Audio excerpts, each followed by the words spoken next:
YSRTP అధ్యక్షురాలు YS Sharmila Congress పార్టీలో చేరుతున్నట్టు వస్తున్న వార్తలపై వైసీపీ అగ్రనేత వైవి సుబ్బారెడ్డి స్పందించారు. షర్మిల కాంగ్రెస్ లో చేరితే వైసీపీకి వచ్చే నష్టమేమీ లేదని అన్నారు. అసలు షర్మిల కాంగ్రెస్ లో చేరాలో లేదు అని వ్యాఖ్యానించారు. తాను జగన్ తరపున షర్మిల వద్దకు రాయబారం వెళ్లినట్టు కూడా తప్పుడు ప్రచారం చేస్తున్నారని వైవి సుబ్బారెడ్డి అన్నారు. ఇక వైసీపీ ఎమ్మెల్యేలు షర్మిల వైపు అడుగులేస్తున్నట్టు జరుగుతున్న ప్రచారంలో నిజం లేదని వైవి స్పష్టం చేశారు. మంగళగిరి ఎమ్మెల్యే ఆర్కే షర్మిల వైపు వెళ్తున్నారని, మరికొంతమంది వ్యక్తిగత కారణాలతో పార్టీలు మారుతున్నారని వివరించారు. దాంట్లో వాస్తవం ఉందా లేదో మనకు తెలియదు. షర్మిలమ్మ గారు ఇదివరకు 3 సంవత్సరాల కిందటే తెలంగాణలో పార్టీ పెట్టారు. అప్పుడు ఎలక్షన్స్కి ముందు మళ్ళీ కాంగ్రెస్తో చేరాలని ఏదో ప్రయత్నాలు జరుగుతున్నాయి అన్నారు. మళ్ళీ ఇప్పుడు కూడా అటువంటి ప్రయత్నాలు ఏం జరుగుతున్నాయో దాని గురించి అయితే నాకు సమాచారం లేదు. బట్ ఎవరు ఎక్కడ ఏ పార్టీలో చేరినా ఏమైనా ఆంధ్రప్రదేశ్ రాష్ట్రంలో మాత్రం ప్రజలు గౌరవ ముఖ్యమంత్రి జగన్మోహన్ రెడ్డి గారితోనే ఉంటారు. మేమందరం కూడా ఆయన అనుకుంటాం రాబోయే రోజుల్లో తప్పకుండా మన రాష్ట్రంలో జగన్మోహన్ రెడ్డి గారు ముఖ్యమంత్రి.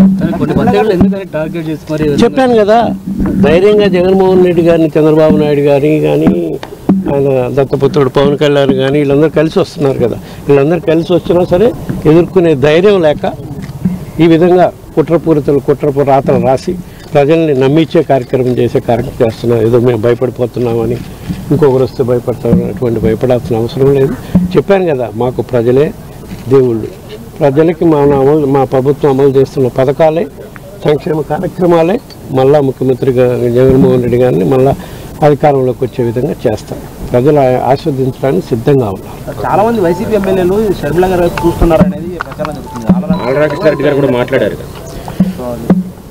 వేరియస్ కారణాల వల్ల కొన్ని సీట్లు మార్చడం జరుగుతుంది కాబట్టి ఆ మార్పులో భాగంగా వాళ్ళ వ్యక్తిగతంగా కారణాల వల్ల వాళ్ళు ఏమన్నా వేరే పార్టీలకు పోయి ఆలోచన చేస్తున్నారో కానీ చాలామంది ఎటువంటి ఆలోచన చేసేలేదు. ఎందుకంటే ఎక్కడెక్కడ సీట్లు మారుస్తున్నాం అనే దానికి గత సంవత్సరం నుంచి గౌరవ ముఖ్యమంత్రి గారు వివిధ సందర్భాల్లో మీటింగుల్లో కూడా చెప్పడం జరిగింది. 175 స్థానాల్లో 175 స్థానాలు గెలిచేదానికి మనం ప్రయత్నం చేద్దాం. ఎక్కడన్నా అవసరమైతే క్యాండిడేట్స్ మీద వ్యతిరేకత ఉన్నా పార్టీ నష్టపోకుండా ఉండడం కోసం మార్పులు చేర్పులు అవసరం అవుతాయి. ఆ మేరకు మార్పులు చేర్పుల అవసరానికి మీరు అందరూ కూడా సహకరించండి.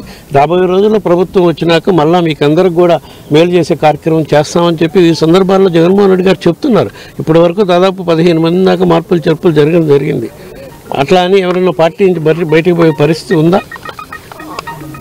సరే, రామకృష్ణారెడ్డి గారు అంటే ఆయన వ్యక్తిగతం. ఆయన ఎందుకు ఆ విధంగా వేరే పార్టీకి పోవాలనుకుంటున్నాడో, ఎక్కడ పోవాలనుకుంటున్నాడో అది నాకు దాని గురించి అది మీరు సృష్టిస్తున్నారు. ఎక్కువ వాళ్ళు వెళ్తున్నారా లేదా కానీ మీడియా సృష్టించే కార్యక్రమం చేస్తుంది.